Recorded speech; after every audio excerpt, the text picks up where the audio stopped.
राधे कृष्ण राधे कृष्ण। 11वां सूत्र।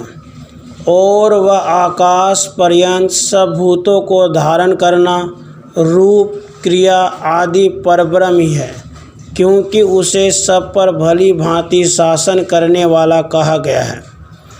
और वह आकाश पर्यंत सब भूतों को धारण करना रूप क्रिया आदि परब्रह्म ही है, क्योंकि उसे सब पर भली भांति शासन करने वाला कहा गया है।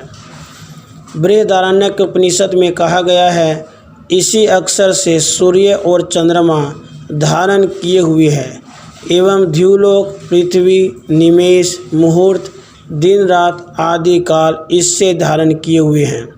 इस प्रकार यह अक्षर ब्रह्म ही सबको धारण करने वाला एवं इन पर शासन करने वाला है। यह कार्य जड़ प्रकृति का नहीं हो सकता। 12वां सूत्र। यहाँ अक्षर में अन्य प्रकृति आदि के लक्षणों का निराकरण किया गया है, इसलिए भी अक्षर शब्द ब्रह्म का ही वाचक है। यहाँ अक्षर में अन्य प्रकृति आदि के लक्षणों का निराकरण किया गया है, इसलिए भी अक्षर शब्द ब्रह्म का ही वाचक है। बृहदारण्यक उपनिषद में कहा गया है, वह अक्षर देखने में न आने वाला किंतु स्वयं सबको देखता है, सुनने में न आने वाला किंतु स्वयं सुनने वाला है, मनन करने में न आने वाला किंतु स्वयं मनन करने वाला है, जानने में न आने वाला किंतु स्वयं सबको भली भांति जानता है।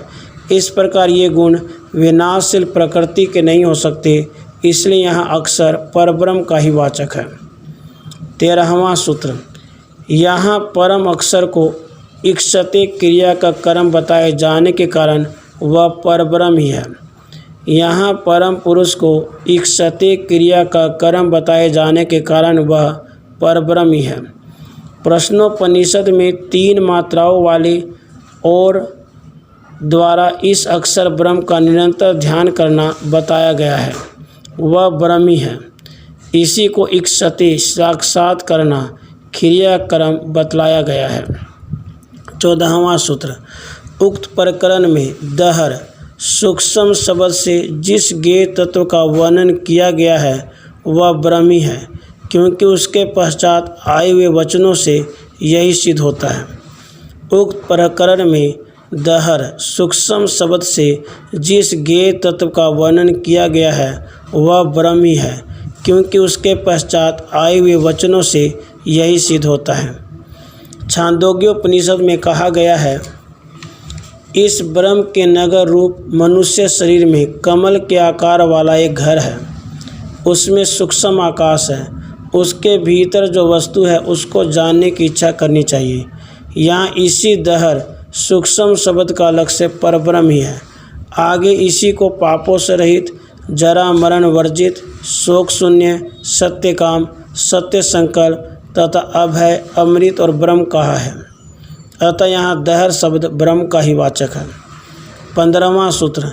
ब्रह्म में गति का वर्णन और ब्रह्मवाचक शब्द होने से एवं दूसरी श्रुतियों में ऐसा ही वर्णन देखा गया है, और इस वर्णन में आए हुए लक्षण भी ब्रह्म के ही हैं, इसलिए यहाँ दहर नाम से ब्रह्म का ही वर्णन है। ब्रह्म में गति का वर्णन और ब्रह्मवाचक शब्द होने से एवं दूसरी श्रुतियों में ऐसा ही वर्णन देखा गया है, और इस वर्णन में आए हुए लक्षण भी ब्रह्म के हैं, इसलिए यहाँ दहर नाम से ब्रह्म का ही वर्णन है।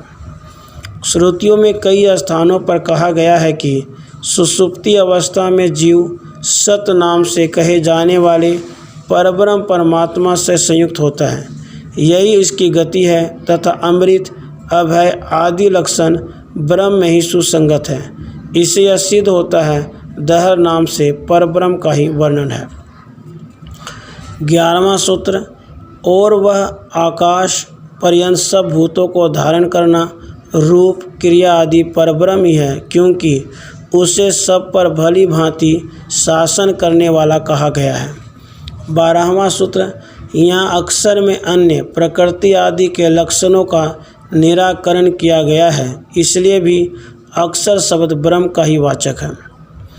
यहाँ 13वां सूत्र, यहाँ परम पुरुष को इक्सते क्रिया का कर्म बताए जाने के कारण वह परब्रह्म ही है।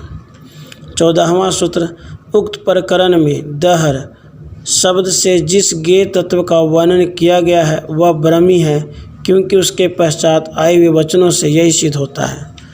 15वां सूत्र, ब्रह्म में गति का वर्णन और ब्रह्मवाचक शब्द होने से एवं दूसरी श्रुतियों में ऐसा ही वर्णन देखा गया है और इस वर्णन में आए हुए लक्षण भी ब्रह्म के, इसलिए यहाँ दहर नाम से ब्रह्म का ही वर्णन है। राधे कृष्ण राधे कृष्ण।